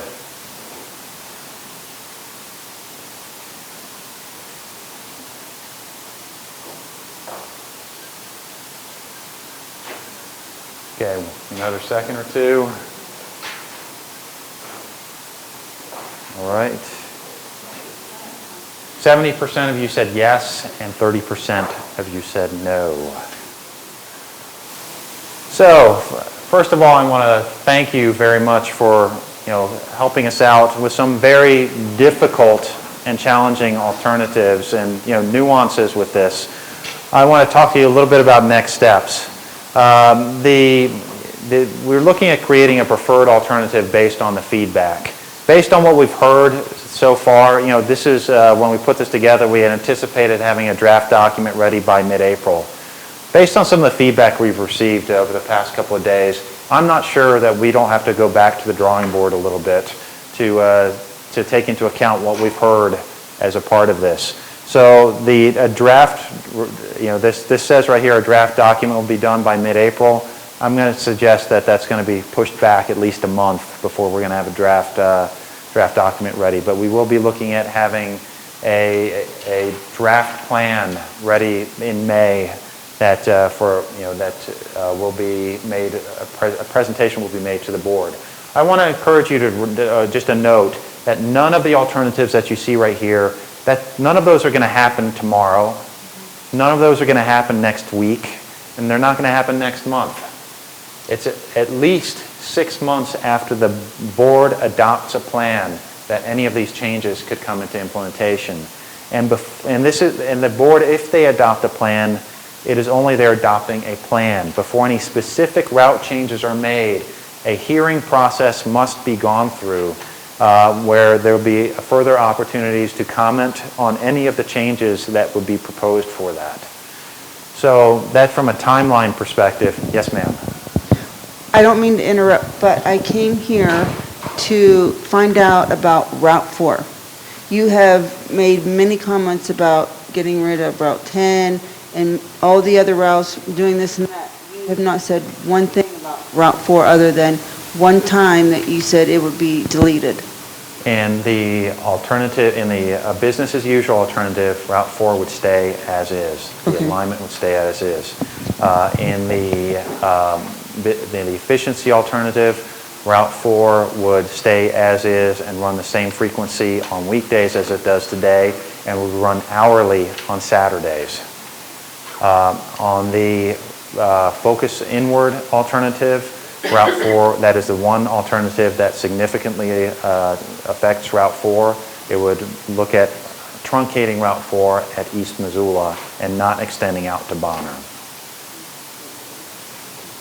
So. Are we able to leave detailed comments online?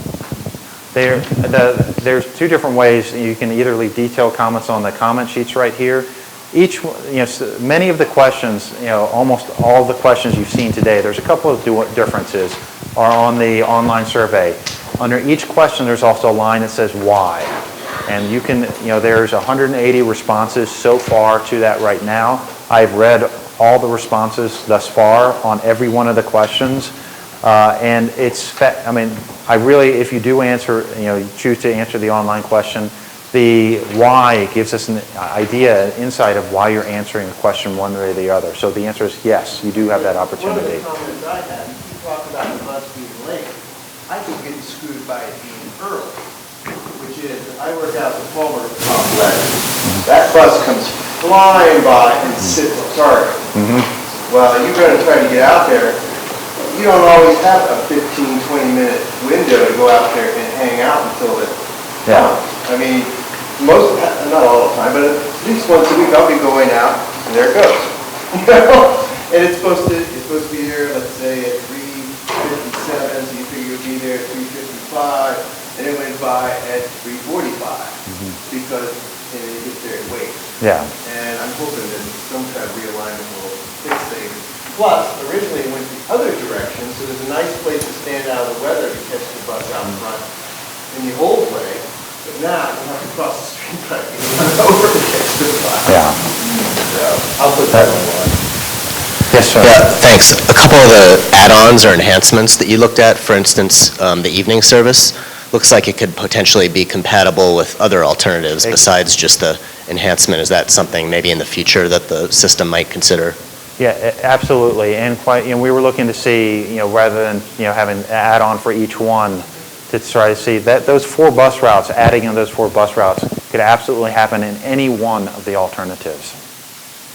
Oh, the other question, nobody ever considered Sunday service? It was considered, actually. And when we looked at what the ranking was, where Sunday service was from an existing customer as well as potential customers, one of the things I typically see in a system that doesn't operate on Sundays that's usually in the top 3. It was not in Missoula. And so if we looked at what are the top priorities that we wanted to address as a part of this, evening service, expansion of evening service and more frequent service were the items that people said that's what they wanted the most, and that's why you didn't see Sunday service as a part of this. That's hard to imagine, considering we've got a huge population of low-wage earners who typically work nights and weekends, and Sunday being part of the weekend, and how do those people get into and from work on Sunday? They walk. Yeah. And I work with elderly disabled, and they like to go to church. And, there is a service for older adults and people with disabilities that does operate on Sundays through ORI, and it's very popular predominantly for shopping and going to church. So sometimes I worry that you miss certain populations when you're trying to do focus groups and things like that could weigh pretty heavily in some of these kinds of decisions. And I don't know the answer to it, but it's mixed. The Sunday service is really, if it comes down to it, it's a policy decision that needs to be made. It says, we're going to operate 7 days a week, and that's it. Yes? My comment is I'm trying to figure out, based on the number of vehicles headed south of Missoula on a daily basis, and especially the number of single occupant vehicles, if and when and where, maybe it's in the long-range plan, would at least an express bus service during peak hours be considered like between Lolo and Missoula? If you look at I don't know, you could probably go to the Department of Transportation and get, traffic counts for 93, especially during peak hours, say between 3 and 6 and 6 and 9 in the morning, and look at those, and I suspect it's pretty off the charts. There's two different things that are associated with that. First of all, it is something that has been looked at and something that will in some way, shape, or form be looked at. From an immediate term perspective, first of all, the connector bus or a commuter bus to Lolo, who pays for that? I suspect either it's coming out of property taxes or it could come out of property taxes with residents in sort of the south, Missoula County area. I'm sure there's federal funding alternatives also possibly available. The reason I ask that is sort of a rhetorical question because Lolo is not in the Mountain Line District. I understand it's currently not in the district. So it's not a priority. Certainly from Mountain Line's perspective, there are much higher priorities for Mountain Line than serving Lolo. So that's why you did not see it in any of the short-term alternatives. From a longer-term perspective, the way to test that market is it's an ideal van pool market. And I know there's only 2 van pools coming out of the Bitterroot right now. I believe there's only 2. Somebody can correct me on this. I'd be more than happy to say what that real number is. But I believe it's 2 van pools. Lolo is far enough away that a van pool market should work. And that should show us what the true market is for people who are willing to set a time and, in essence, carpool.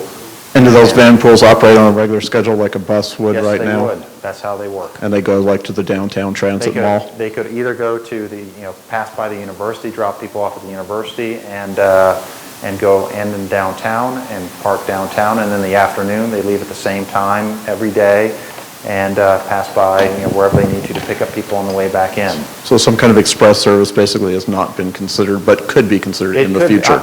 I know that I have personally looked at it beforehand, and it was not viable at that point. But it could be in the future. It could be in the future.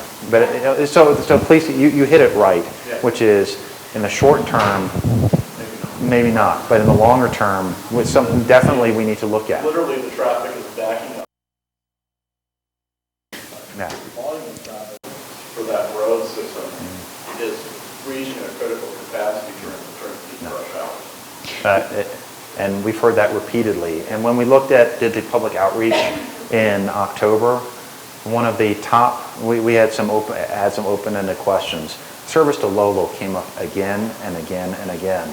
And so maybe service as far as like Blue Mountain Road 93 for the park and ride. Yeah. With an express bus to Am I correct that the Mountain Line has tried a couple of times in terms of just for Lolo community? Because they would have to start paying into the bus system, and they've declined on all occasions when requesting it? I'm going to have to punt on that. I don't know. So you'd have to get the community buy-in on that before you could do it. Are there any other questions, comments? Yes, ma'am. How do the results from this session compare to the session that yesterday? She asked, how do the results from this session compare to the sessions yesterday? I would say they're very similar. There are minor nuances between that, but overall, the level of support for each one of the alternatives and what elements were supported in each alternative and which ones were not supported were similar.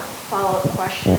So of the 3 alternatives that were provided, would you say that the least popular of the 3 alternatives was the third one? The third one with no enhancements? Absolutely. It's the... No, they focused inward. Yeah, They focused inward. Well, just using existing resources, focus inward was the least supported in all groups. And it wasn't, I mean, yeah. Good. Great. That's all I want to know. Yes. I just have one final question. I used to work on the far end of North Reserve, and I always had to drive out there because there was no bus that went from Target across the bridge over to Super 8 or come on in a Cracker Barrel. Yeah. Well, there's, first of all, once you cross that area north of the freeway is not in Mountain Line's Transit District. So there's a reason why there's not a bus going further north. It's not in the district. Okay. And so the service, the compromise, I guess you could say, is, by going all the way out to Expressway, you're still not all the way there, but it's only a 3/4 of a mile walk instead of a 1.5 mile walk. Okay, I always wondered about that. Yeah, that's the reason. Okay, thank you. Is Stone Container in the transit district? It looked like on the map it's not. It is. It is? It is. But large portions of Mullen Road and Broadway are not. So it's out of that transit district map when it got out there. So Stone Container, where there's maybe 10 people working now versus Yeah, but see the thousands problem of people commuting from the Bitterroot is in the district. Thousands of single occupant vehicles putting carbon dioxide. Yeah. Sometime. So at least Stone is carbon dioxide. Yeah. Any other questions, comments? Yes, ma'am. Why doesn't Lolo get its own bus? Bring it to Missoula. That's a good question. I don't know. They got money. Yeah. And that's really what that's the real question is, like, should it, from a policy perspective, should Missoula support this? What's in it for Missoula? I mean, I can understand in the winter time when the roads are really bad, you'd have to, you'd be really busy with that when the weather got nice. They drive their furniture. Yeah. So, I mean, if they want a bus in Missoula, they should get together and get one.